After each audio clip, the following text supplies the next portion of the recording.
Welcome to the hours when the world sleeps, but some remain awake.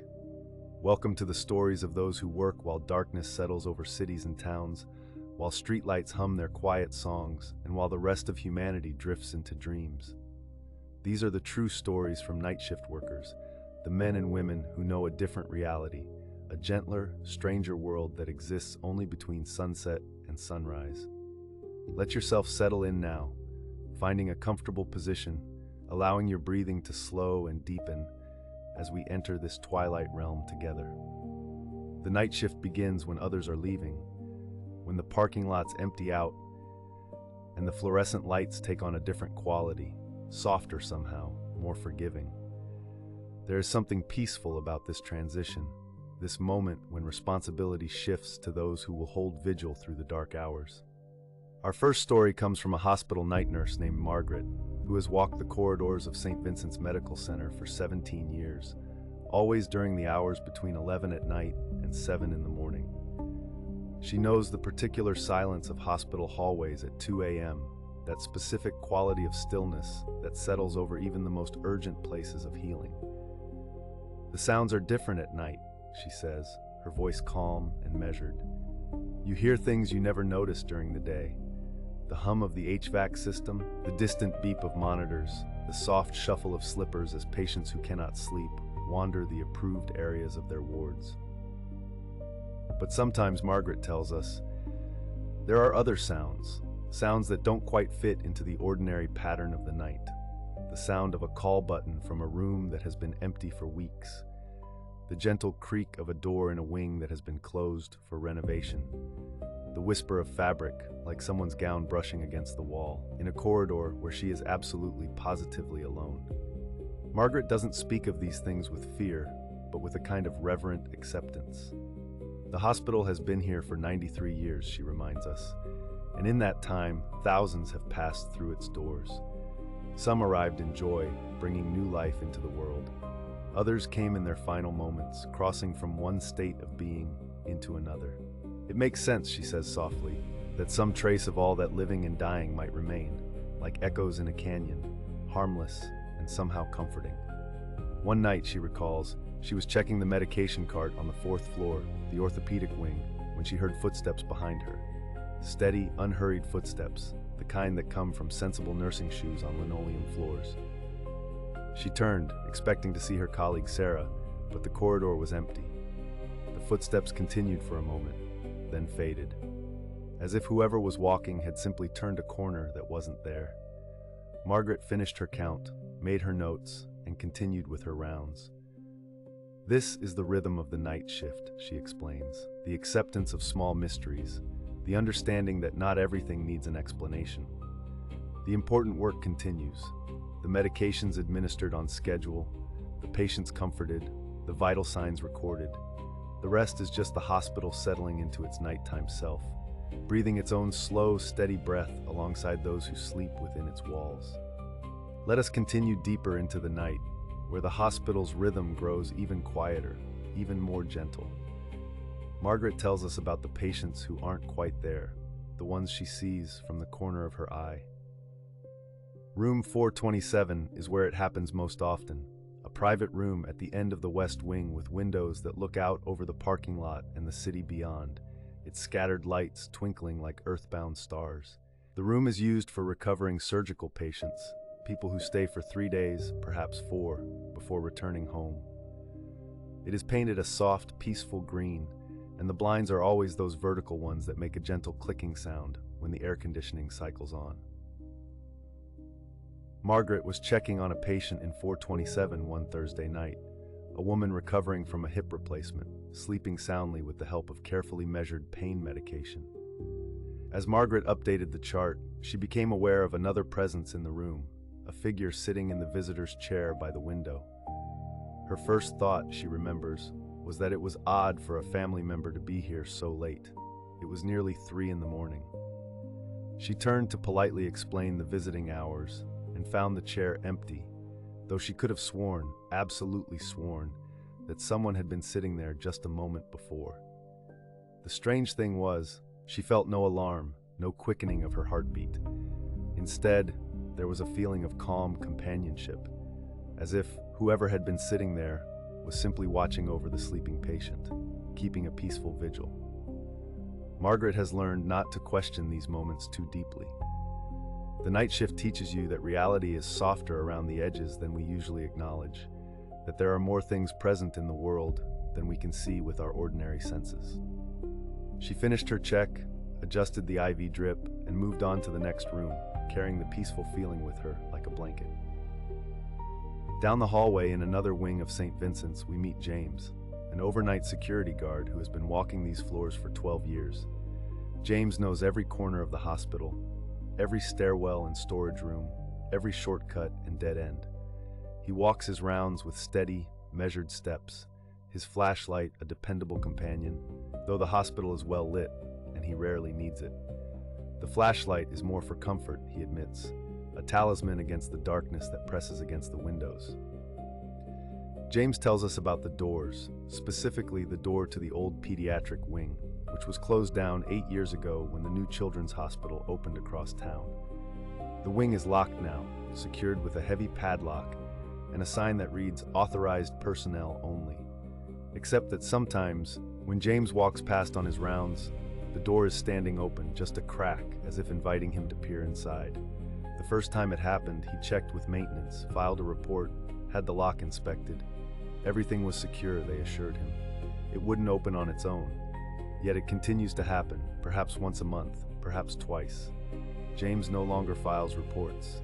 Instead, he simply closes the door, gently, respectfully, and continues his rounds. He has looked inside a few times, shining his flashlight down the darkened corridor beyond. The walls are still decorated with faded murals of animals and rainbows, cheerful paintings meant to comfort frightened children. The rooms are empty now, beds removed, equipment relocated.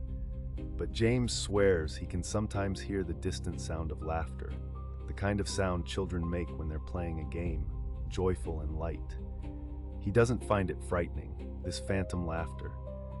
Instead, it makes him smile, makes him think that perhaps some echo of joy remains in places where children once healed, once played, once slowly returned to health. The night shift is full of such echoes, he tells us. You learn to live alongside them, to accept them as part of the landscape of the late hours. Now we leave the hospital and its gentle mysteries, drifting through the quiet streets to another location where the night shift unfolds. We arrive at the Riverside Office Complex, a collection of 3 buildings that house insurance companies, law firms, and consulting agencies. During the day, these buildings pulse with activity, hundreds of people moving through the lobbies and elevators, filling the air with conversation and purpose. But at night, the complex belongs to one person, Thomas, the overnight security guard who has held this position for 9 years. Thomas begins his shift at midnight, entering through the south entrance with his key card, listening to the beep that grants him access. The lobby is vast and beautiful, all marble floors and soaring ceilings, with a fountain in the center that runs constantly, its gentle splashing creating a soothing white noise that fills the space. The fountain is made of smooth river stones, and water cascades down in sheets, catching the light from the amber-tinted fixtures overhead. Thomas starts each shift the same way, walking the perimeter of the first floor, checking that all the doors are locked, that no windows have been left open, that everything is as it should be. His footsteps echo on the marble, a steady rhythm that he finds comforting, meditative even. There's something deeply peaceful about being alone in a space designed for hundreds, he tells us. It's like being in a cathedral after the service has ended, when the sacred silence returns. The elevators are what interest us most about Thomas's story. There are 6 elevators in the main lobby, 3 on each side, and during the day they run constantly, carrying people up to the 12 floors above. At night, Thomas keeps them in standby mode, all sitting at the ground floor with their doors closed, their indicator lights glowing softly in the dim lobby. Except that they don't always stay on the ground floor. Thomas will be in his security office, reviewing the camera feeds or reading his book. He's working his way through all of Dickens, he tells us, finding the long Victorian sentences perfect for the slow hours of the night, when he'll hear the familiar ding of an elevator arriving. He'll look up at the indicator panel on his wall and see that elevator number 4 has been called to the 7th floor. He'll watch as it rises, stops, the doors presumably opening for a passenger who isn't there, then closes again and returns to the lobby. This happens several times each week, always with elevator number 4, almost always to the 7th floor. The 7th floor houses a law firm, Thompson & Associates, that has been in the building since it opened in 1987. Thomas has reviewed the security footage countless times, and there is never anyone on the 7th floor calling the elevator. There is never anyone entering the elevator in the lobby. It simply goes, performs its duty, and returns, as if serving phantom employees working a phantom night shift. Thomas has made peace with this, the way Margaret made peace with her phantom footsteps, the way James made peace with his opening door. The night shift teaches acceptance, teaches that the world is full of small, unexplainable phenomena that simply are, requiring no fear, no alarm, only acknowledgement. Sometimes late in his shift, around 4 or 5 in the morning, Thomas will stand in the lobby and listen to the building breathe. That's how he describes it. Breathing. The HVAC system cycling on and off, the settling of floors as temperature changes, the creak of expansion joints, the whisper of air through ventilation shafts. It all combines into a kind of respiration, slow and steady, as if the building itself is a living thing, resting through the night hours just as its daytime occupants rest in their homes. This is the gift of the night shift, Thomas tells us quietly.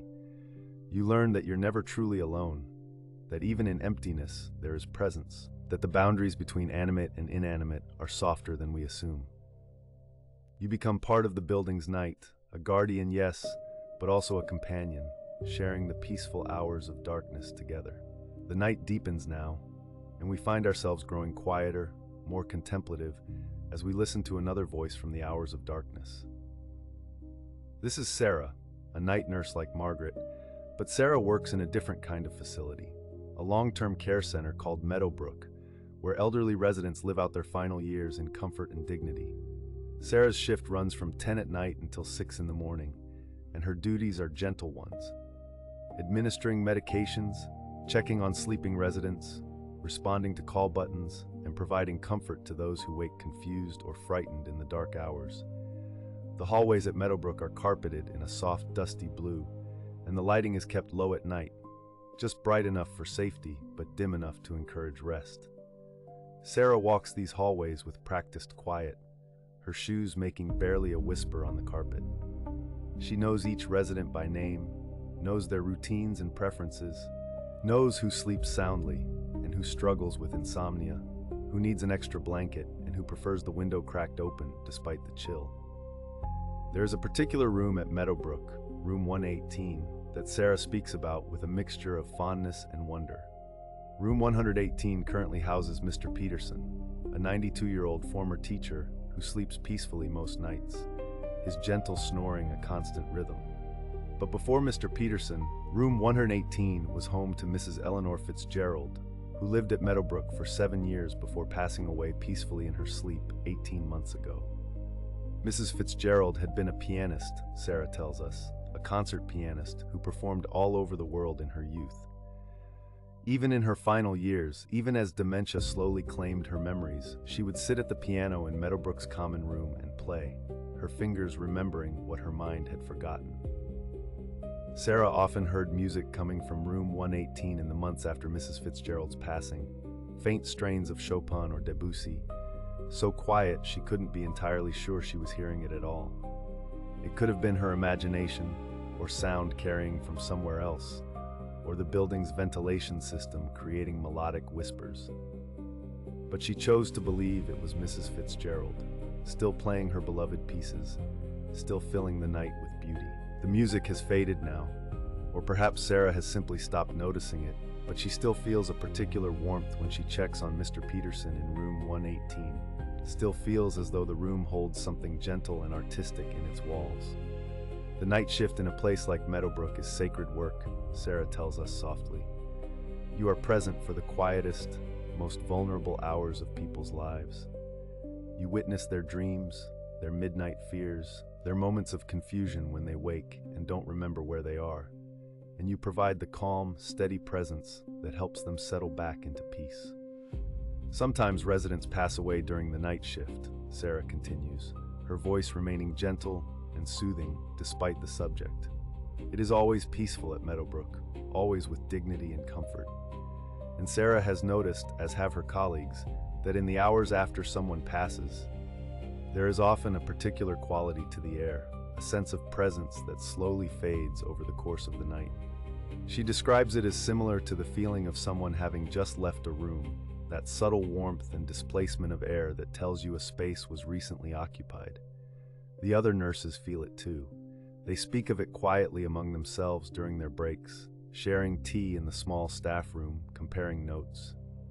Room 203 feels peaceful tonight. Room 115 has that quiet feeling.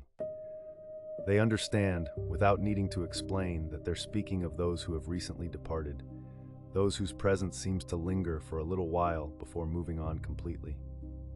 This doesn't frighten them, these experienced night shift nurses. Instead, they find it comforting, a confirmation that the transition from life to death is gentle, that there is no sudden severing, but rather a gradual letting go, a slow fade like the ending of a beautiful piece of music. Sarah has come to see the night shift as a kind of sacred threshold space, existing between the active day and the dreaming night, between the world of the living and whatever comes after. To work the night shift is to be comfortable with liminality, with in-between states, with questions that have no answers. And there is deep peace in that acceptance, she tells us. Deep peace in releasing the need to understand everything, to explain everything, to make everything fit into the daylight world's categories and logic. As we near the end of our first act, let us visit one more guardian of the night, one more person who knows the particular quality of hours when the world sleeps. This is David, head of security at the Grandview Museum, a sprawling institution that houses everything from ancient artifacts to modern art, from natural history exhibits to interactive science displays. The museum closes to the public at 6 in the evening, and for the next 3 hours, staff members complete their closing duties, cleaning crews work their way through the galleries, and lights are gradually dimmed throughout the building. By 9 o'clock, everyone has left except David and his partner, another security guard named Marcus, who take turns walking rounds through the silent galleries, while the other monitors the security cameras from the central office. David has worked at the Grandview for 15 years, and he tells us that he has come to love the museum at night even more than during the day. During public hours, the museum is full of voices and footsteps, children's laughter, the shuffle of crowds moving from exhibit to exhibit. But at night, the museum becomes a different place entirely, a temple of quiet contemplation where David can walk among the ages of human history and natural wonder in perfect solitude. The Ancient Egypt Gallery is his favorite, he confides. The cases glow with soft amber lighting, illuminating sarcophagi and canopic jars, scrolls and scarabs, all arranged with scholarly precision.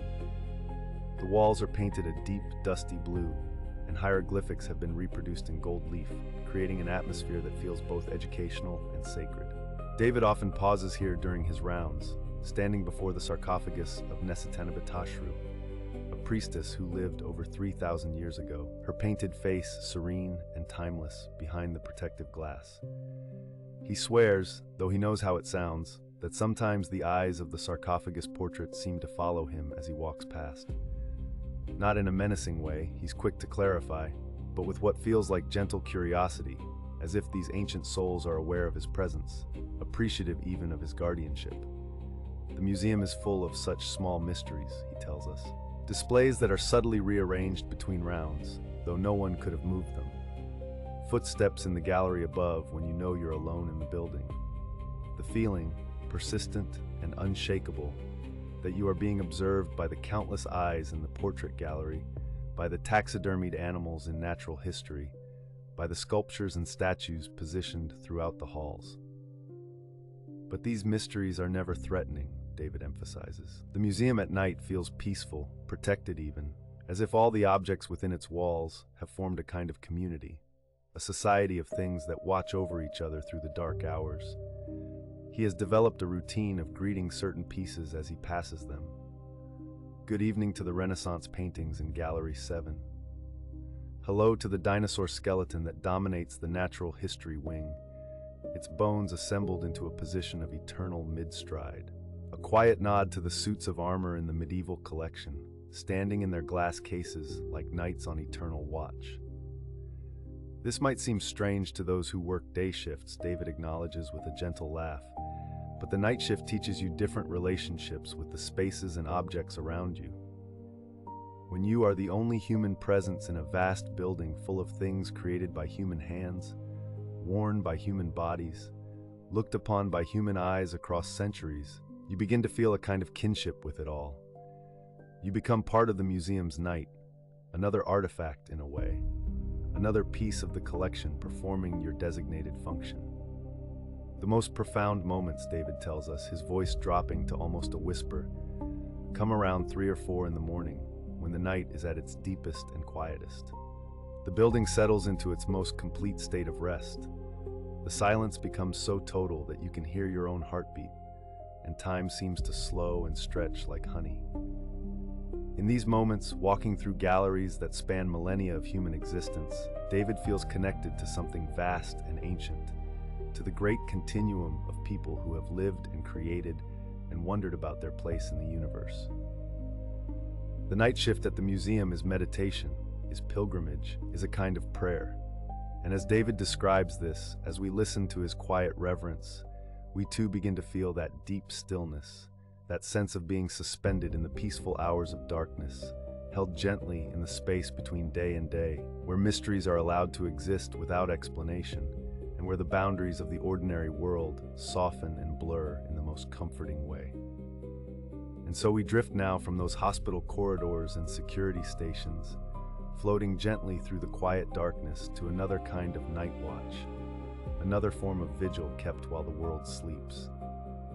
We arrive at the fluorescent glow of gas stations standing like lighthouses in the darkness, convenience stores with their humming coolers and rows of candy bars, ordinary places that become something else entirely when the clock passes midnight and the last sensible customer drives away into the night. Sarah worked the overnight shift at a truck stop off Interstate 80, the kind of place where the coffee was always fresh and the lights never dimmed, where she stood behind thick plexiglass and watched the empty pumps and the darkness beyond. She tells us about the routines that marked her nights, the slow rhythm of restocking shelves and wiping counters, the gentle beep of the door sensor announcing the occasional traveler passing through. It was always the same, she says, and that sameness became a kind of meditation, a pattern so familiar it felt like breathing.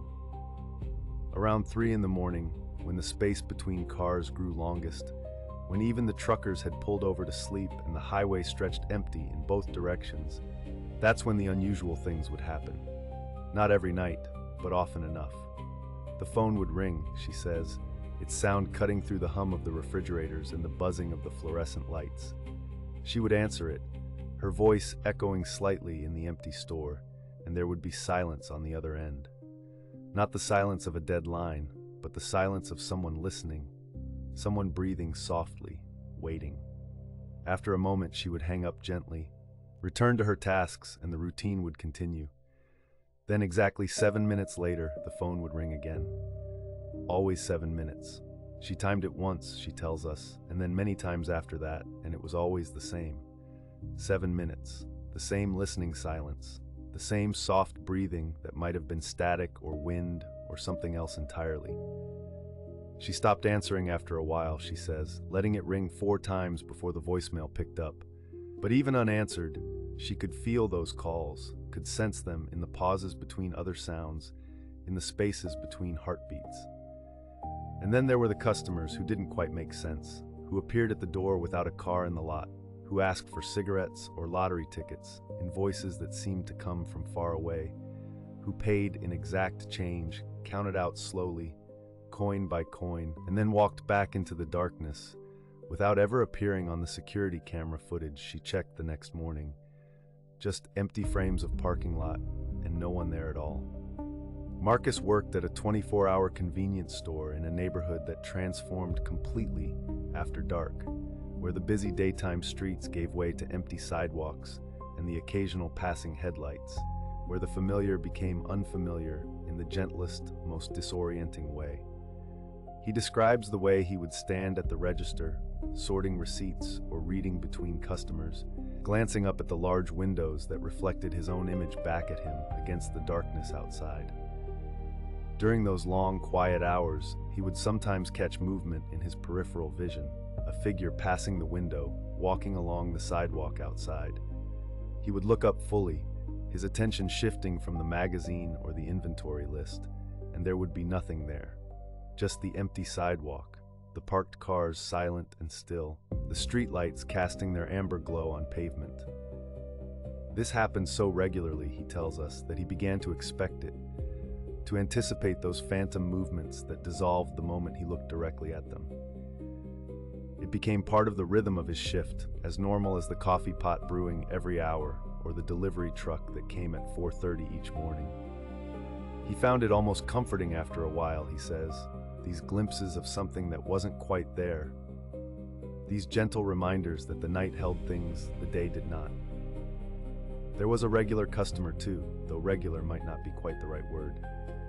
An old woman who would come in every Tuesday and Friday, around 2 in the morning, always wearing the same brown coat, always buying the same things. A carton of milk, a loaf of white bread, a small jar of honey. She never spoke except to say thank you, her voice soft and papery like dried leaves. Marcus tried to make conversation once or twice, commenting on the weather or asking how she was doing, but she would only smile gently and nod. And after a while, he stopped trying, understanding somehow that the silence was part of her ritual, that she needed these transactions to be simple and unchanging. One night she didn't come in, and then another night, and another. Weeks passed without her appearance. Marcus found himself watching for her, noticing her absence in a way he'd never quite noticed her presence. And then one night, months later, there she was again, in the same brown coat, buying the same 3 items, offering the same soft thank you. He wanted to ask where she'd been, whether she was all right, but something stopped him. The routine resumed as though it had never been interrupted, and Marcus understood that some mysteries are meant to remain mysteries, that some patterns in the night exist beyond explanation or understanding, and that this too was somehow comforting, somehow right. Jennifer tells us about working the graveyard shift at a small gas station near the edge of town, where the buildings gave way to fields and the darkness beyond the parking lot was complete and absolute, where on moonless nights the world seemed to end just past the last pump, dissolving into a black that felt almost tangible, almost solid. She would sometimes step outside during the quiet hours, she says, just to feel the night air, to stretch her legs and look up at the stars that were so much brighter here than in town. The silence in those moments was profound, broken only by the gentle hum of the gas pumps and the distant sound of the highway like a river flowing somewhere in the darkness. She felt watched during these moments, she tells us, but not in a frightening way, more like the feeling of standing in a forest and sensing the attention of the animals hidden in the trees. Awareness that she was not alone, but not necessarily in danger. The parking lot cameras caught things sometimes, she says, reviewed in the morning by her manager, who would occasionally mention strange images from the night shift. Blurred shapes moving across the lot, lights that appeared and faded, shadows where nothing stood to cast them. But in the moment, standing there under the stars with the cool night air on her face, Jennifer never felt afraid. Instead, she felt connected to something larger, something ancient, the timeless quality of darkness and solitude, and the deep silence of the sleeping world. She would stand there for 5 minutes, sometimes 10, breathing slowly and evenly, letting her thoughts drift and scatter like leaves on a gentle breeze, before returning to the bright interior and her routines behind the counter. The restocking became a meditation, she tells us. Each can of soup placed precisely in its spot, each row of chips straightened and aligned, the coolers checked and rechecked, temperatures noted in the logbook, the same tasks in the same order, creating a pattern that existed outside of time. that made the hours flow like water, smooth and continuous and strangely peaceful. She found she could almost predict when customers would arrive, sensing headlights before they appeared on the road, feeling the shift in energy that preceded the door chime by just a few seconds. The night taught her this, she says, this sensitivity to small changes, this awareness of the subtle rhythms that govern the dark hours, and she began to move through her shift in a state that was almost like dreaming, present but floating, aware but detached, held gently in the embrace of routine and repetition. David worked the overnight shift at a rest stop convenience store, one of those places that serves travelers at all hours, where people arrive disoriented and half asleep, where conversations are brief and transaction-focused, where everyone is passing through and no one stays long. He describes the way the fluorescent lights seem to exist in their own time zone, creating a bubble of permanent 3 a.m., regardless of what the clock actually said, a space removed from the normal flow of hours and minutes. The customers blurred together after a while, he tells us, becoming variations on a theme. The tired truck driver buying energy drinks and beef jerky, the family with restless children on a long drive, the solitary traveler who moved through the aisles like a ghost, selecting items seemingly at random. But some customers stood out, remained distinct in memory even years later. There was a man who came in one February night during a snowstorm, wearing a summer shirt and no jacket despite the bitter cold outside, who bought a single postcard of the Grand Canyon and paid with a $20 bill from 1985, crisp and new-looking as though it had just been printed. There was a woman who asked for directions to a town David had never heard of, who seemed unsurprised when he couldn't help her, who thanked him anyway and left. And when David looked up the town name later on the computer, he found it had been abandoned in the 1950s, its buildings demolished decades ago. These moments punctuated the routine, small mysteries that David would turn over in his mind during the slower hours, examining them like smooth stones, feeling their weight and shape without ever quite understanding their meaning. The rest stop had a particular quality to its silence, different from other places. It was a transitional silence, the quiet of a space between other spaces, and David felt himself becoming transitional too, neither fully awake nor fully asleep, existing in the same liminal state as the building itself. He would wipe down the same counters again and again, the circular motion of the cloth almost hypnotic, would reorganize the same displays, would check the same equipment, and the repetition became something like prayer, something like meditation, emptying his mind of everything except the gentle, endless rhythm of the tasks themselves. Time moved differently during these hours, he tells us. A minute could stretch into 10, or an hour could pass in what felt like moments. The clock on the wall seemed almost arbitrary, its hands moving according to some logic that had nothing to do with actual duration, actual experience. And David learned to stop fighting this, to stop checking the time, to simply exist in the eternal present of the night shift, where every moment was both unique and identical to every other moment, where nothing changed and everything changed, where the boundaries dissolved between one task and another, one customer and another, one night and every night that had come before. And so the night continues in these fluorescent islands of light, these way stations in the darkness where the overnight workers keep their vigil, where the routines repeat and repeat like waves lapping at a shore, constant and soothing and infinitely patient. Rachel at the all-night gas station tells us about the way the darkness presses against the windows, soft and gentle like velvet, how she has learned to love this pressure, this sense of being in a small, bright space surrounded by the infinite dark. She describes the sound of the automatic doors opening and closing, the gentle hydraulic sigh that marks each arrival and departure, how this sound becomes like breathing, the breath of the building itself, inhaling travelers and exhaling them back into the night. She talks about the rhythm of her tasks, the coffee brewing in endless cycles, the hot dogs rolling on their heated metal bars, the cash drawer that opens and closes with a musical chime, the lottery tickets dispensed with a mechanical whir. Each sound is familiar, she says, each sensation expected, and together they create a symphony of routine, that carries her through the dark hours, that makes the time pass without her really noticing its passage. She has stopped wondering about the strange occurrences, the calls from empty numbers, the customers who leave no trace, the feelings of being watched from the shadows beyond the parking lot lights. These are simply part of the landscape now, part of the territory of the night shift, no more unusual than the sunrise is unusual, or the rain, or the wind.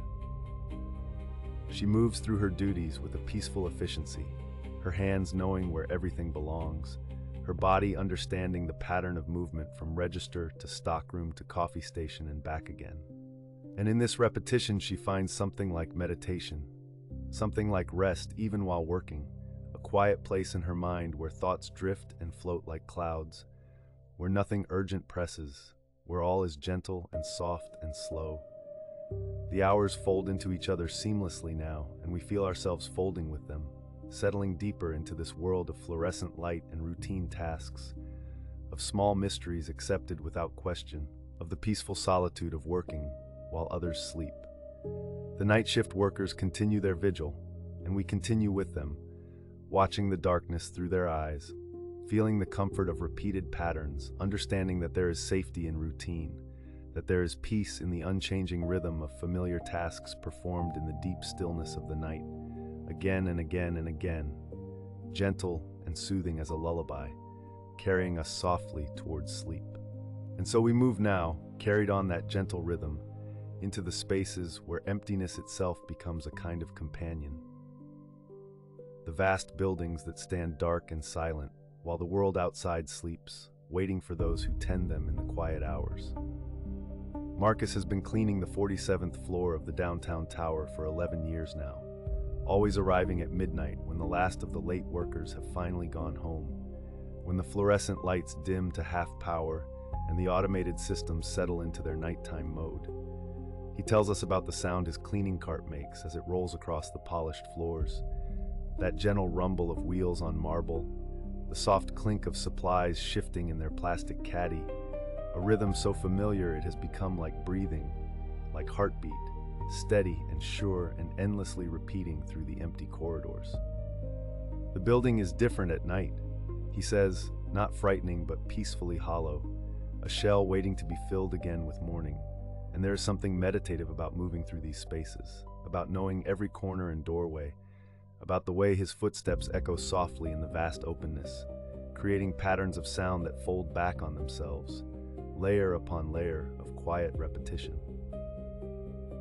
Sometimes as he works, pushing his wide dust mop down the central hallway, he hears other footsteps, distant and uncertain, coming from corridors he knows are empty, and he has learned not to investigate, not to break his routine, because the sounds are simply part of the building's nighttime voice, the settling and shifting of a structure breathing through the dark hours. He mops in long, smooth strokes, back and forth, watching the reflection of the emergency exit signs ripple across the wet floor like green stars on a dark sea, and the repetition becomes a kind of prayer, a meditation on simplicity and purpose, the same motion repeated hundreds of times, thousands of times over the years, until it requires no thought at all, just the gentle movement of muscles remembering their task, the body knowing its work while the mind drifts peacefully, settling like dust in an abandoned room.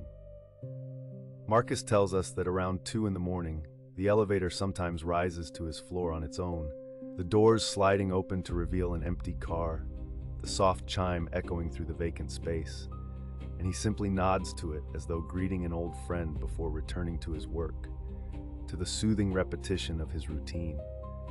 Because these are the small mysteries of the night shift, gentle and familiar. Nothing to fear, only the building itself stretching and moving through the darkness. And he is part of that movement now, part of the building's nighttime rhythm. One more element in the peaceful pattern of emptiness and care, cleaning and tending, over and over, soft and steady as a lullaby. Jennifer works in a different building, an older structure with Art Deco details and brass fixtures that need polishing every week. And she has come to love the particular quality of silence that fills the abandoned wings. The way sound behaves differently when there are no people to absorb it, no conversations to fill the air, just the pure acoustics of empty space.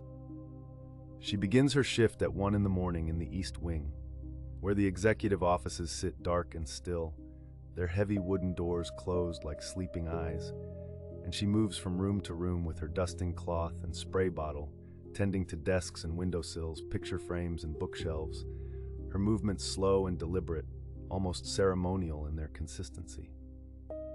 The windows look out over the sleeping city, scattered lights below like dying embers, and she often pauses in her work to stand at the glass, watching the occasional car trace lines of light through empty streets, feeling the strange peace of being awake and working while others dream. She tells us about the footsteps she hears sometimes, the clear sound of dress shoes clicking on the tile floor in the hallway outside, passing by the room where she stands frozen with her cloth in hand, listening as the footsteps continue down the corridor, fade around the corner, and disappear into the building's depths. At first, years ago, she would investigate, would hurry to the doorway to see who else might be working these hours, but the hallways were always empty, always silent, except for the hum of the HVAC system breathing through the vents. Now she simply listens, marking the rhythm of the invisible walker, noting the familiar pattern, always the same pace, always turning at the same corner. And then she returns to her dusting, to the gentle circular motions of her cloth on wood, the satisfying way the surface gleams after she has tended it, reflecting the soft amber glow of her work lamp. There is comfort in this, she says. Comfort in the routine of caring for spaces, in the knowledge that she is maintaining order and cleanliness while the building rests, while the city sleeps. Her work a kind of offering to the coming day, a preparation that no one sees but everyone benefits from.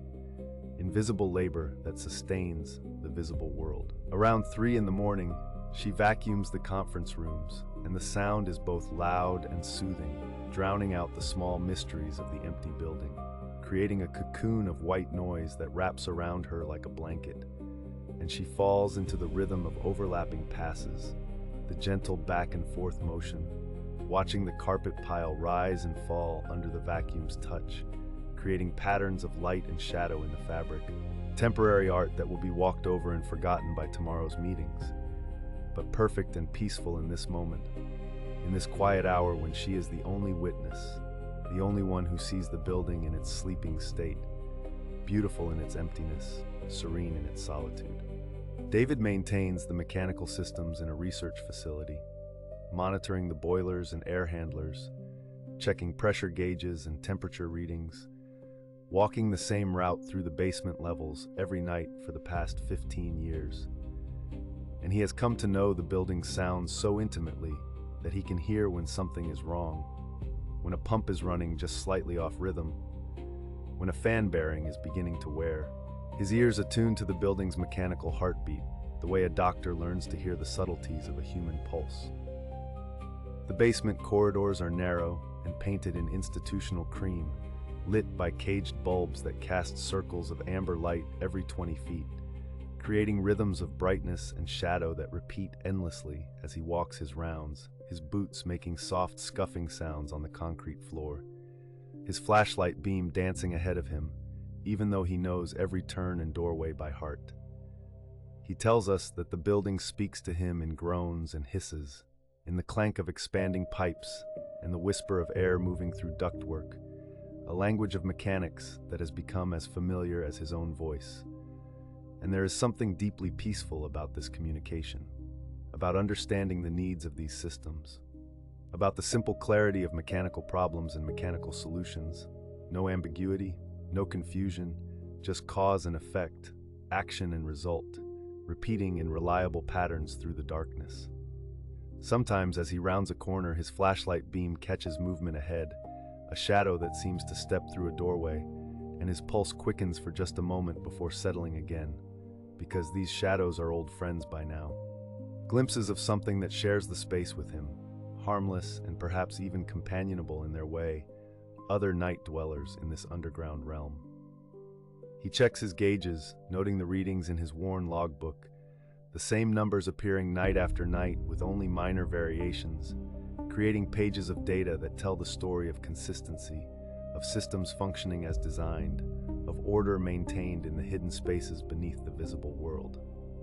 Around 4 in the morning, he makes coffee in the maintenance break room, the smell rich and comforting in the utilitarian space, and he sits for a few minutes, listening to the building's sounds, the distant rumble of the boiler cycling on, the soft whoosh of air handlers adjusting to their programmed settings, and he feels a profound sense of connection to this place, this machine, this living system that depends on his care and responds to his attention.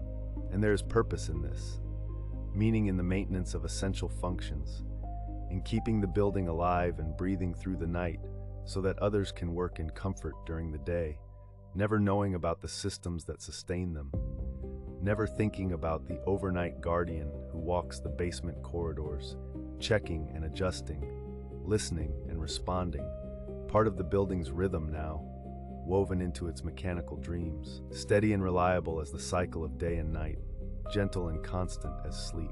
Rosa cleans a medical office building, moving through dental suites and therapy offices, exam rooms and waiting areas, and she has learned to appreciate the particular stillness that fills spaces designed for healing when those spaces are empty and dark, when the anxiety and hope that patients bring during the day has dissipated into the night air, leaving behind only clean surfaces and quiet corners waiting for morning. She works slowly and methodically, following the same pattern every night, starting on the 5th floor and working her way down. Each office receiving the same careful attention, the same gentle cleaning, her movements practiced and efficient, requiring no conscious thought, allowing her mind to rest while her body completes its familiar tasks. The waiting rooms are especially peaceful at night, she tells us, with their magazines arranged on side tables, their plants casting long shadows in the emergency lighting, their chairs sitting empty in neat rows like an audience waiting for a performance that will not come until dawn. And she moves among them with her cleaning supplies, wiping down armrests and straightening cushions, creating order and freshness for the next day's visitors. Her work, a kind of invisible hospitality, preparing spaces for people she will never meet. Sometimes, as she cleans, she hears doors closing softly in other parts of the suite, the gentle click of a latch engaging, and she knows she is alone. Knows the doors were open moments ago when she passed them, but these small impossibilities no longer trouble her. They are simply part of the building's nighttime behavior, the way empty spaces arrange and rearrange themselves when no one is watching. Harmless mysteries that have become as routine as her cleaning checklist. She dusts the reception desks with long, slow strokes, back and forth, the motion soothing and repetitive, and she takes satisfaction in the way dust shows on her cloth, proof of work done, proof of care given, visible evidence of her invisible labor. The medical equipment sits silent under its covers, sleeping machines waiting to serve again, and she cleans around them with respect, understanding that these tools matter to people, that they are part of healing and care, and her work of maintaining the space is also part of that healing, creating an environment of cleanliness and order that allows the medical work to happen. Around 4:30 in the morning, as she finishes the ground floor offices, she sometimes sees shapes moving past the glass doors that lead to the parking lot, shadows that walk by and disappear, and she has stopped going to look, has stopped trying to see who might be out there in the darkness before dawn, because the shadows are just part of the pattern now, part of the night's gentle rhythm, and she has learned to find peace in not knowing, comfort in mystery, accepting that some things exist at the edges of understanding, in the spaces between sleep and waking, and that is perfectly fine, perfectly natural, like the way dreams fade upon waking. Like the way night gives way to day without anyone noticing the exact moment of transition, everything soft and gradual and endlessly repeating, gentle as breathing, calm as sleep. And now, as the night deepens toward its darkest hour before dawn, we hear from Thomas, who maintains a historic bank building downtown, its marble halls and vaulted ceilings echoing with a century of footsteps, a century of voices, all silent now as he moves through the grand lobby with his floor buffer, the machine humming its steady song, spinning its gentle circles on the stone floor, creating patterns of shine that catch the light from the old brass chandeliers dimmed low for the night. The building feels larger at night, he tells us, more spacious somehow, as though the absence of people allows the architecture to expand, to breathe fully, to exist as it was meant to exist, empty and echoing and beautiful in its pure form. And he is honored to be its caretaker, its companion through these quiet hours, moving through its spaces with reverence and routine, the same path every night, the same tasks in the same order, creating a rhythm that has become like meditation, like prayer, his body moving automatically while his mind rests in the peaceful emptiness, floating in the gentle space between thought and sleep.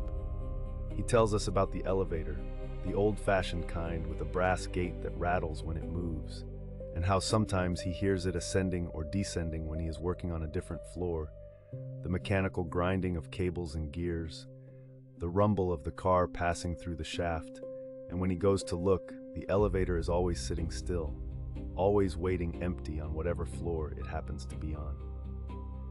And this mystery has become a comfort to him, a reminder that the building has its own life, its own patterns that exist independently of human use, ancient and enduring and quietly alive in the darkness.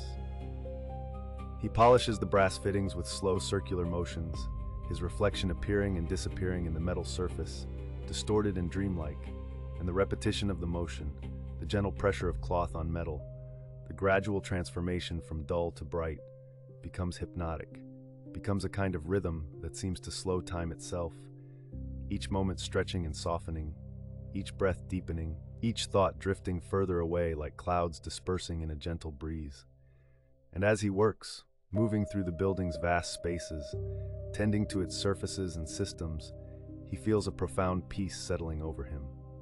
The peace that comes from solitude and purpose, from routine and care, from being alone with meaningful work in the deep heart of the night.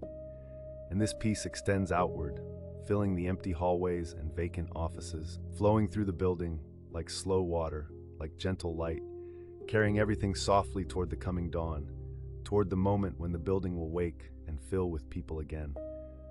But for now, for these precious hours, it belongs to the night, to the silence, to the gentle rhythm of care and maintenance, to the soothing repetition of tasks performed in darkness, over and over, soft and steady, like waves on a distant shore, like breathing in sleep, like the endless, gentle turning of the earth through space, carrying us all toward rest, toward peace, toward the soft and welcoming embrace of sleep. And now we arrive at the deepest hours, the hours before dawn, when the night shift reaches its quietest point, when time itself seems to slow and stretch, becoming something soft and dreamlike, something that flows like honey, like sleep, like the gentle current that carries you deeper into rest. At the front desk of a downtown hotel, a night auditor named Maya sits in the warm glow of her computer screen, the lobby stretching empty behind her, all marble and shadow and the soft amber light of vintage lamps. She has been here for 6 years, always from 11 until 7, and she knows these hours intimately, knows the way 3 a.m. feels different from 4 a.m., knows the particular quality of silence at 2:30, when even the city outside seems to hold its breath. The lobby is never truly silent. There is always the hum of the building itself, the whisper of the ventilation system, the distant ping of the elevator, sounds so familiar they become a kind of music, a lullaby that plays every night, soft and steady and endlessly soothing. Maya runs her end-of-day reports, her fingers moving over the keyboard with the gentle rhythm of ritual, of routine, each keystroke a small prayer in the temple of the night. She balances the accounts, reconciles the charges, performs the same tasks she has performed 1,000 times before, and there is comfort in this repetition, a meditation in the familiar movements of her hands, in the glow of the screen, in the knowledge that she is holding this space, keeping watch while others sleep. Sometimes, around 4 a.m., she sees them, the regulars who only emerge in darkness. There's the old man in the gray suit who comes down from the 5th floor, walks through the lobby without a sound, and disappears into the morning air. There is the woman in the vintage dress who sits in the leather chair by the window, reading a book that Maya can never quite see clearly, her form soft and slightly blurred, like a memory, like something glimpsed at the edge of sleep. Maya no longer questions these visitors. She simply nods to them, includes them in her vigil, understands that the hotel at night contains many things, many layers, and that her job is not to understand but simply to bear witness, to be present, to maintain the gentle order of the darkness. Miles away, in a small dispatch center that serves the county's late-night emergency services, a woman named Teresa sits with her headset on, surrounded by the soft glow of multiple monitors, the screens casting blue and amber light across her face. She is the voice in the darkness, the calm presence on the other end of the line when help is needed, when something has gone wrong, when someone reaches out into the night seeking connection, seeking safety, seeking the comfort of a human voice. The calls come in patterns she has learned to recognize. More calls during the full moon, though she knows this is probably just coincidence, just pattern seeking, just the mind's desire to find order in chaos. Fewer calls in the deepest hours between 3 and 5 when even trouble seems to sleep. During these quiet periods, Teresa listens to the scanner, the constant soft chatter of units checking in, routine traffic stops, wellness checks, the mundane business of keeping watch. There is something deeply soothing about this background noise, about knowing that across the dark county, people are moving, working, maintaining the invisible web of safety and service that allows others to sleep peacefully. Sometimes, during the quietest hours, Teresa receives calls that seem to come from nowhere, from the space between sleep and waking. A voice asking for help with something that dissolves as she asks for details. A report of an incident at an intersection that doesn't exist. A request whispered so softly she can barely hear it. And when she asks the caller to repeat themselves, there is only silence. Only the gentle static of the line. Only the distant hum of the night. She logs these calls carefully, notes the time and the nature of the contact, though she knows they will never be followed up. Will simply become part of the strange archive of the night shift, the collection of moments that exist in that blurred space between the real and the imagined, between waking and sleep. And perhaps this is as it should be, Teresa thinks, as she adjusts her headset and takes another sip of her tea. Perhaps the night is meant to hold mysteries, meant to contain things that cannot be fully explained. Meant to remind us that the world is larger and stranger and more gentle than we sometimes remember. That there are spaces where the ordinary rules dissolve, where anything might happen, where the boundary between states becomes soft and permeable and ultimately unimportant. In a 24-hour diner on the edge of town, where the highway meets the old commercial district, a waitress named Diane moves through her shift with the smooth efficiency of long practice, pouring coffee, wiping down counters, performing the small rituals of service in the fluorescent glow that feels at 4 in the morning like the only light in the world. The diner is never busy at this hour, but it is never empty either. There are always a few customers scattered in the vinyl booths, the truck driver on his third cup of coffee, studying a road atlas spread across the table, the nurse still in her scrubs, eating eggs and toast before driving home to sleep through the day, the couple in the corner booth who never speak, who simply sit in companionable silence, their hands clasped together across the formica table, their presence gentle and complete. Diane knows most of them, at least by sight, at least by order, knows that the man by the window takes his coffee black and wants his hash browns extra crispy, knows that the woman who comes in at 3:30 always orders the same thing, tomato soup and crackers, a glass of water with extra ice, and sits in the same booth, reading the same book that never seems to progress, the pages never turning, the story never ending, just existing in an eternal present, like the night itself. There is something deeply peaceful about this hour, about the rhythm of her movements from booth to booth, from counter to kitchen and back again, about the soft clink of dishes and the gentle hiss of the coffee maker, and the occasional murmur of conversation that rises and falls like breathing, like waves on a distant shore. Diane has worked this shift for 7 years, and she has come to love these hours, has come to need them, the way they exist outside of regular time, outside of the rush and demand of the day shift, outside of everything except this moment, this step, this pour, this smile, this small act of service offered in the gentle darkness. Sometimes around 4:15, the diner fills with a golden light that seems to come from nowhere. that seems to exist independent of the harsh fluorescence overhead.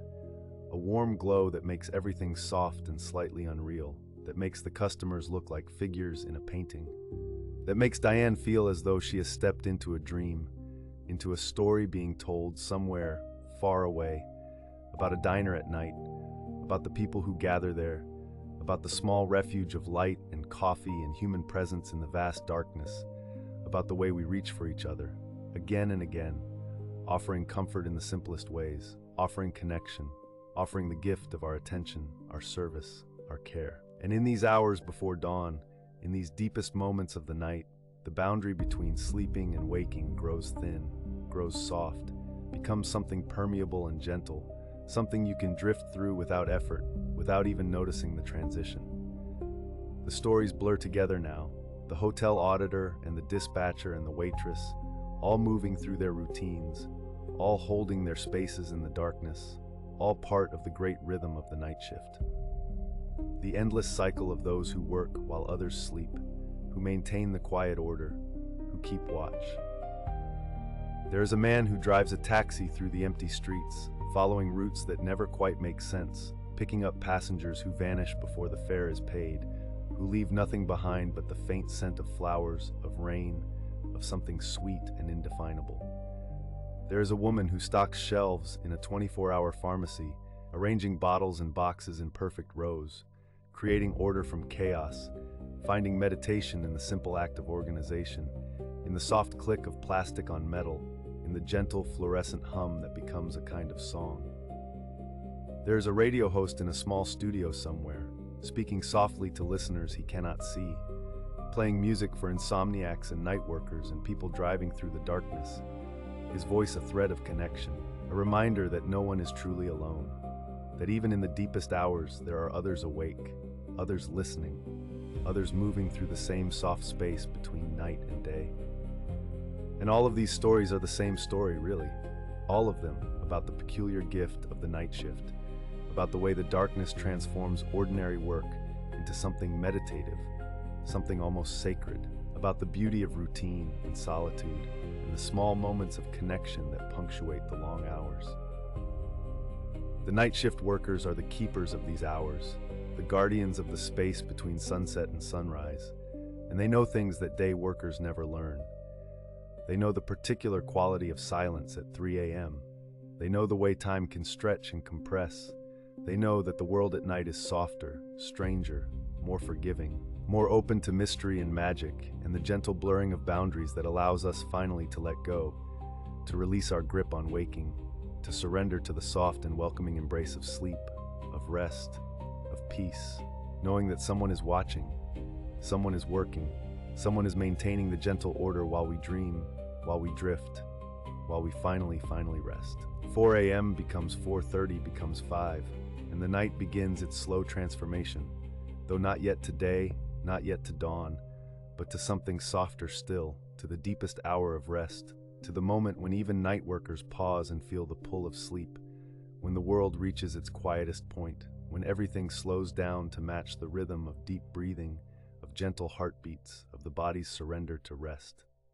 In the hotel lobby, Maya completes her reports and sits back in her chair, letting the silence wash over her like water, like darkness, like the softest blanket. In the dispatch center, Teresa removes her headset for a moment and closes her eyes, listening to the gentle hum of the equipment, the soft chatter of the scanner, the sound of the night breathing. In the diner, Diane wipes down the counter one more time, the motion automatic, soothing, a meditation performed with a damp cloth, with the gentle pressure of her hand moving in circles, in spirals, in patterns that spiral inward, toward stillness, toward quiet, toward rest. These workers of the night shift understand something essential, that the darkness is not something to fear, but something to embrace, that the hours when others sleep are holy hours, hours of peace and possibility, hours when the ordinary world recedes and something else emerges, something gentler and more true, something that whispers of rest, of letting go, of the deep and dreamless sleep that awaits us all, that calls to us now, softly, steadily, with a voice like distant waves, like breathing, like the eternal turning of the earth through space, carrying us through darkness toward light, through waking toward sleep, through effort toward ease, through noise toward silence, through everything toward nothing, toward the soft and empty peace that is the gift of these hours, the blessing of the night, the gentle dissolution of all boundaries, all distinctions, all differences between here and there, between now and then, between sleeping and waking, until there is only this, only breath, only the soft and endless rhythm of rest, of peace, of sleep, of sleep, of sleep. And so the night continues in its gentle way, as it always has, as it always will. And we turn now to those who witness the turning, the slow and inevitable turning from darkness into light. Though even this turning is soft, is gradual, is nothing to fear or resist, only another rhythm in the endless patterns of rest and work, of silence and sound, of sleeping and waking. The truck driver knows this turning well, has seen it 1,000 times from the cab of his 18-wheeler, rolling down highways that stretch like ribbons through the darkness, through the last hours of night when the world holds its breath, when even the road seems to sleep beneath his wheels. He drives, and the driving becomes a meditation, the white lines passing in their steady rhythm, hypnotic and soothing, each one the same as the last, each one pulling him forward into the gentle repetition of miles and hours, hours and miles. The hum of the engine is his companion, that low and constant sound that vibrates through the seat, through his bones, a lullaby for the lonely hours. And he is not lonely, not really, because the road is with him, the night is with him, the stars above are with him in their slow, wheeling dance across the sky. He has driven this route so many times he could do it in his sleep, and sometimes he wonders if he is sleeping, if this is all a dream, this endless rolling forward through the dark. And it doesn't matter at all, because dream or waking, the road continues, the wheels turn, the night holds him in its gentle embrace. Sometimes he sees things, or thinks he sees things, shapes at the edges of his headlights, figures standing by the roadside who vanish as he approaches, and he has learned not to question these visions, not to wonder too much about what is real and what is imagined in these hours when reality itself grows soft and uncertain. There are the truck stops, islands of light in the darkness, and he pulls in sometimes just to feel the stillness after so much motion, to stand in the parking lot and stretch and breathe the cool night air that tastes of distance and diesel and something else, something he cannot name, something like freedom or solitude or peace. The other drivers nod to him, these fellow travelers of the night, and they understand without speaking what it means to be awake while the world sleeps, to be moving while others rest, to be witnesses to the secret hours when time itself seems to slow and stretch and become something different, something gentler. And then he climbs back into the cab, back into that familiar space that has become a kind of home, and he drives on, drives toward the dawn that is coming but not yet here, drives through the deepest part of night when even the darkness seems to breathe, to pulse, to live, and he is part of it. Part of this living darkness, this breathing night, this endless journey that asks nothing of him but his presence, his steady hands on the wheel, his eyes on the road, his trust in the rhythm that carries him forward, always forward, into the soft and welcoming unknown. In the bakery, the night is ending, though you would not know it from inside these warm walls, where time is measured not in hours but in risings, in provings, in the slow transformation of flour and water into something nourishing and beautiful. The baker has been here since midnight, since the world was deep in sleep, and she has moved through her tasks with the practiced ease of ritual, of ceremony, each motion familiar and comforting, hands in dough, hands shaping, hands creating. The dough rises in its own time, cannot be hurried, will not be rushed, and she has learned this patience, has learned to move with the rhythms of yeast and warmth and waiting, learned that the best things come from this surrender to process, to time, to the gentle insistence of nature working its small miracles. The ovens radiate heat, and she stands before them sometimes just to feel that warmth on her face, to smell the bread baking, that ancient and comforting smell that speaks of home, of sustenance, of care. She thinks of all the people who will eat this bread today, who will break it at their breakfast tables, without knowing that it was made in darkness, made in silence, made by hands that worked through the night so that morning could arrive with something fresh and warm and good. There is something sacred in this, she thinks. Something that connects her to all the bakers who have ever worked through darkness, all the way back through history, through centuries, through millennia. This unbroken chain of hands kneading dough while others sleep. This quiet service to the living world.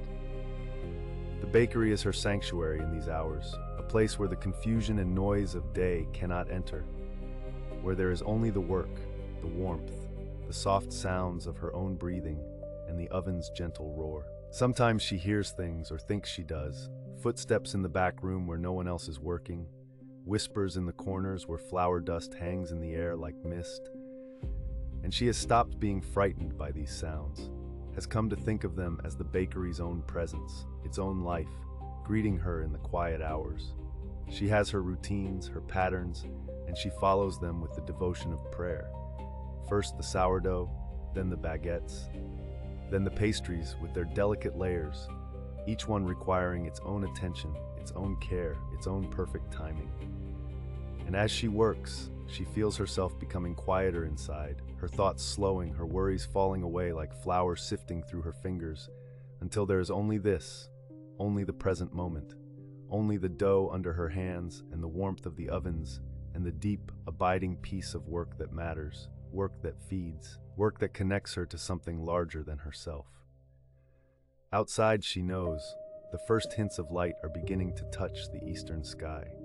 Though she cannot see it from here, can only sense it, the way animals sense the turning of the earth, the way the body knows without being told that night is releasing its hold, that dawn is approaching on soft feet, bringing with it the promise of continuation, of renewal, of another day beginning in the way all days begin, with darkness giving way to light, with sleep giving way to waking, with rest giving way to work, and work giving way, eventually, to rest again.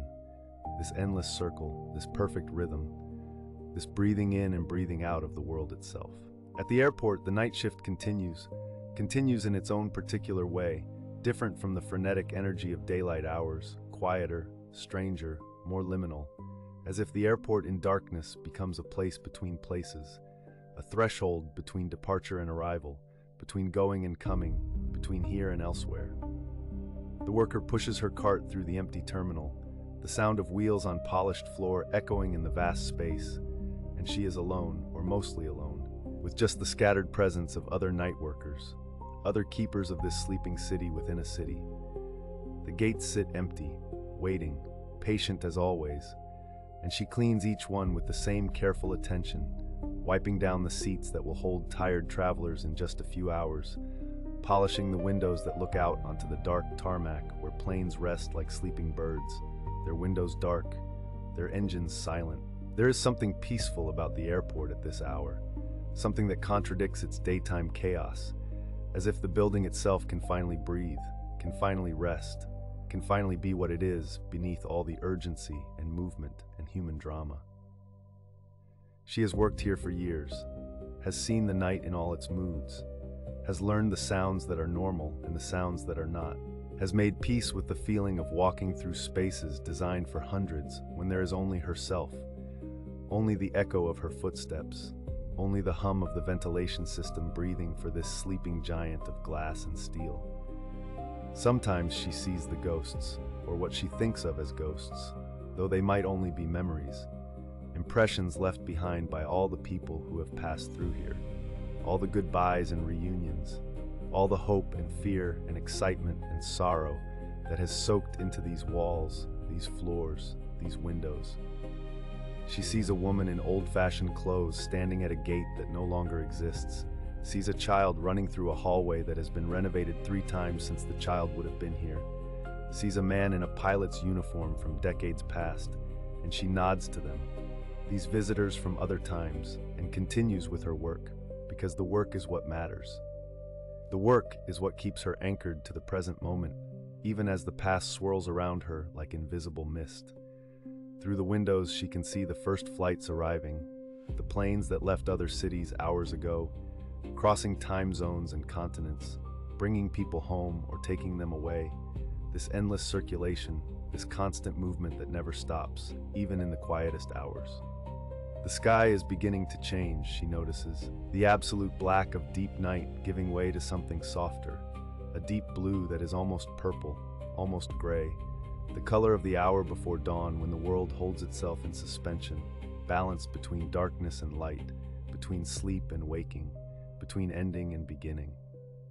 She has always loved this hour, this in-between time, because it asks nothing of her except that she be present to witness it, to see the slow transformation, to watch as the impossible happens once again, as it has happened every day since the beginning of time, light returning, darkness receding, the world turning toward another dawn, another chance, another breath. And she breathes with it, this turning world, breathes in the quiet of the terminal, the peace of empty spaces, the gentle certainty that her work matters, that she is part of something larger, part of this great mechanism of connection and movement, part of the night shift that keeps the world turning while others sleep, while others dream, while others rest in the soft and necessary darkness that makes light possible, that makes morning meaningful, that makes waking sweet. And now the night is very old, very tired, very ready to release its hold on the world and slip away into wherever night goes when morning comes. And those who have worked through its hours can feel this, can sense the approaching change, the way you sense someone entering a room even before you see them. A shift in the air, a change in the quality of silence, a subtle transformation that moves through everything. The early morning baker checks her last batch of croissants, golden and perfect, their layers speaking of patience and precision and care. The truck driver sees the horizon beginning to pale, the stars fading one by one as if going to sleep themselves, their work done for another night. The airport worker pauses by a window and watches the sky turn from black to blue to something that is almost light. A lightness so faint it might be imagined, but it is not imagined, it is real, it is happening. It is the dawn approaching on quiet feet, inevitable and gentle and kind. They do not know each other, these night workers, will never meet, will never share their stories, except through the invisible threads that connect all those who labor while others sleep. But they are connected nonetheless, part of the same great community of darkness, of silence, of solitude made sacred by service, by routine, by the simple act of being awake and present in the hours that most will never see, never know, never witness. And as their shifts end, as they prepare to leave their posts and return to homes where they will sleep while the world wakes, they carry with them something precious, something that cannot quite be named, a knowledge of the night's secret heart, of the peace that lives in darkness, of the beauty that exists in empty spaces, in quiet hours, in the gentle repetition of tasks done well and done with care. The night has been good to them, has held them in its embrace, has shown them things that daylight hides, and they are grateful. Grateful in ways they might not speak aloud but feel deeply, in their bones, in their breath, in the quiet places inside where gratitude lives without needing words. They have witnessed the night, and the night has witnessed them. And this exchange, this mutual seeing, this shared presence in the hours of darkness, has changed something in them, has made them calmer, gentler, more attuned to the rhythms that underlie all things, the rhythms of breath and blood, of work and rest, of darkness and light, of sleeping and waking. And as they leave, as they step out into the world that is no longer quite night and not yet quite day, they feel the cool air on their faces, smell the particular smell of dawn that is different from any other hour, fresh and clean and full of possibility. And they are tired, yes, so tired, their bodies heavy with the weight of work and waking. But there is a good tiredness, an earned tiredness, a tiredness that speaks of effort and completion and the satisfaction of work well done. They will sleep soon, will fall into their beds and let go of consciousness as easily as breathing, will surrender to the rest they have earned through their hours of service, and their sleep will be deep, will be profound, will be the kind of sleep that restores and renews and makes whole again. But for now, for this moment, they stand in the threshold between night and day, between work and rest, between waking and sleeping, and they are present, fully present, to this moment, this heartbeat, this gentle, perfect, infinite now. Sleep now, Sleep as the night workers sleep, as the truck driver sleeps after miles and miles of road, as the baker sleeps with the smell of bread still in her hair, as the airport worker sleeps to the memory of empty terminals and changing skies. Sleep with the knowledge that the world continues, that others are waking as you sleep, that the great wheel turns and turns, and you are held safely within its turning, within its rhythm, within its gentle and infinite pattern. Sleep now and let go of the stories. Let them drift away like clouds, like mist, like the darkness itself drifting away before the dawn. And it does not matter if you remember them or forget them. It does not matter if they were real or dreamed. It does not matter if you stayed awake for all of them or slipped into sleep somewhere along the way. Because the stories have done their work, have carried you through the night, have kept you company in the quiet hours, and now they release you. Now they set you free to sleep, to rest, to let go of everything that does not serve you, everything that weighs upon you, everything that keeps you from the peace that is your birthright, your natural state, your true home. Sleep now in the knowledge that the night shift workers are heading home, that their work is done, that the dawn is coming, that the world is safe, is held, is cared for by unseen hands, by quiet dedication, by the simple faithful presence of those who work while others sleep, and you can sleep now, can trust that sleep, can surrender to it completely, can let it take you down into its soft and welcoming depths where there is no effort, no striving, no need to do anything at all except rest, rest, rest. Let your breathing slow. Let it find its own rhythm, the rhythm of sleep, the rhythm of the tide, the rhythm of the night worker's footsteps, the rhythm of the truck's wheels, the rhythm of the baker's hands kneading dough, the rhythm of all things that repeat and return and continue forever.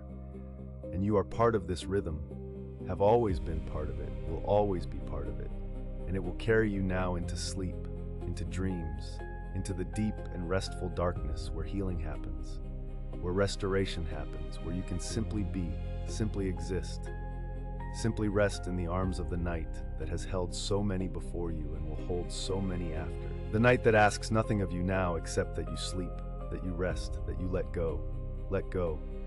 Let go into the soft and endless peace of sleep, of sleep, of sleep. And the stories fade, and the night fades, and all that remains is breath, is darkness, is the gentle rocking motion of the world turning, turning, always turning, and you are turning with it, turning toward sleep, toward rest, toward peace. And you are safe, you are held, you are exactly where you need to be, and there is nothing to do now, nothing to think, nothing to remember or forget. Only this soft dissolving into sleep, into rest, into the quiet place where the night workers go when their shifts end, where the stories go when the telling is done, where you go when consciousness releases its hold and sleep, sweet sleep, blessed sleep, rises up to meet you, to embrace you, to carry you home, home, home to the place of rest, the place of peace, the place where you can finally sleep. Thank you for listening tonight. If this story helped you drift off, consider leaving a like and subscribing for more calming stories. Sweet dreams, and I'll see you next time.